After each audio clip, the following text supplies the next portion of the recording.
Justiça e Trabalho de volta, eu conversando com o advogado Rafael Araújo de Souza, especialista em direito médico, e a gente está discutindo sobre esse ramo que tem gerado muita discussão, muita polêmica. Doutor Rafael, nessa sua experiência atendendo casos, atuando em casos de erro médico, nesse campeonato aí, quem é que está ganhando?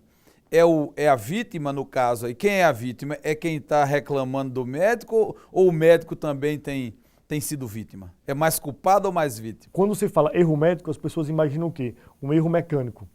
Uma cirurgia que foi mal sucedida por um corte errado ou um erro terapêutico. Um remédio que o médico recomendou numa dose ou não perguntou se o paciente tinha ou não alergia ou alguma reação àquele tipo. Hoje, a grande maioria dos denominados erro médico acontece em relação à formalidade do ato. E aí eu falo, desde o registro de toda a documentação que o médico tem dever e o paciente tem o direito que assim aconteça, ou seja, desde o momento que ele dá entrada no hospital, na clínica, ele tem que ter o seu prontuário com todo o registro, termo de consentimento informado, aplicação da medicação que houve, as evoluções. Então, tudo isso tem que estar registrado para quê? Até para que o próximo médico, a administração do hospital, possa conduzir aquele paciente numa evolução clínica favorável. A grande maioria dos erros médicos, como eu falei, acontece pela formalidade, por publicidade legal, por falta de registro da documentação que tem que constar, por questão dos direitos do prontuário, ou seja, o sigilo médico quebrado. Então, tudo isso configura muito, hoje, na atualidade, um número muito maior de casos desses denominados erro médico do que um erro mecânico, um erro terapêutico medicamentoso. Quer dizer, ele é muito mais hoje um erro do ponto de vista formal de documentação do que propriamente do ato, é isso que você está dizendo? Porque hoje há uma capilaridade muito extensa em relação a direito médico e erro médico. Você imagina os seguintes entes. Você tem o ente privado, o ente público, a administração, o médico na ponta da cadeia, formando aí uma ligação direta com o paciente. Sempre que você recebe uma demanda judicial, a primeira coisa que consta na petição é o quê? É o atendimento médico, é o nome do médico e a postura que ele teve naquele momento. Só que o médico, ele fica muito vulnerável, porque ele, como eu falei, ele faz parte de uma cadeia e ele está ali face a face com o paciente. Ele é a parte visível de um sistema mais complexo. Exatamente isso. Por quê? Você tem o ente privado e o público. De um lado você tem o paciente, do outro lado você tem a ANS, que é a agência reguladora, você também tem o Código de Defesa do Consumidor, você tem várias... Hoje é uma capilaridade que formou esse novo processo que a gente denomina processo de judicialização da saúde. Para concluir, doutor Rafael, podemos dizer então que mesmo com toda essa evolução da técnica médica, da ciência e até do direito médico, da consciência de médicos e de pacientes dessa nova relação, o juramento de Hipócrates ainda pode ser usado como referência legal, como texto de lei, ou ele já saiu de cena? Olha, o juramento de Hipócrates, ele deve ser, eu imagino, absorvido por aquele profissional, pelo médico em si.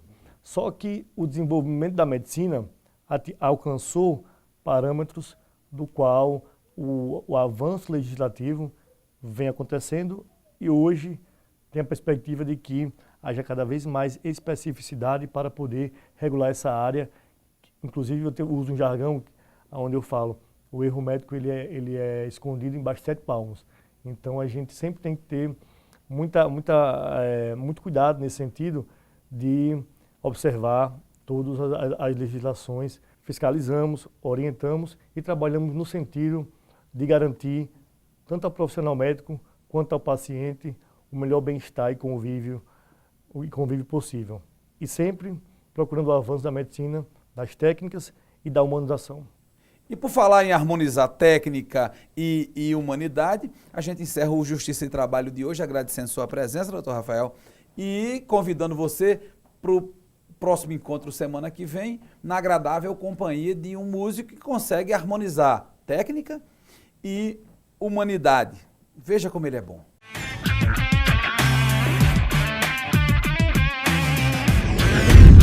Eu vivo 24 horas com a música, né? Do jeito que é como se vê um artista, né?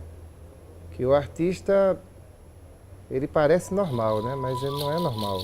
Ele vive num mundo imaginário, criativo e precisa desses elementos, né? Para viver. As pessoas não conseguem ver que a arte, ela não é só esse fascínio de encanto, né? A gente vive numa sociedade que precisa pagar contas, né? Tributos, né? Então, dessa forma, eu corro com uma flauta, um pife na mão, um tambor nas costas, vou dar aula na periferia, depois volto para casa para pensar em música para o novo disco. Eu assim, eu não teria problema de ser qualquer coisa não, sabe? De ser mecânico. Para mim, eu acho que a atividade de ser um sapateiro, para mim, são todas essas atividades, ou ser um engenheiro, um médico, seria digna se eu encarasse de forma de alegria, né? De satisfação de fazer. Então, mas a música foi que me levou a ser esse ofício, né?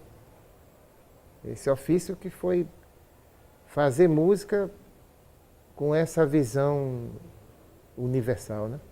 Eu sou Carlos Enz, sou flautista, compositor, papagirimum, professor e vivo desse ofício, né?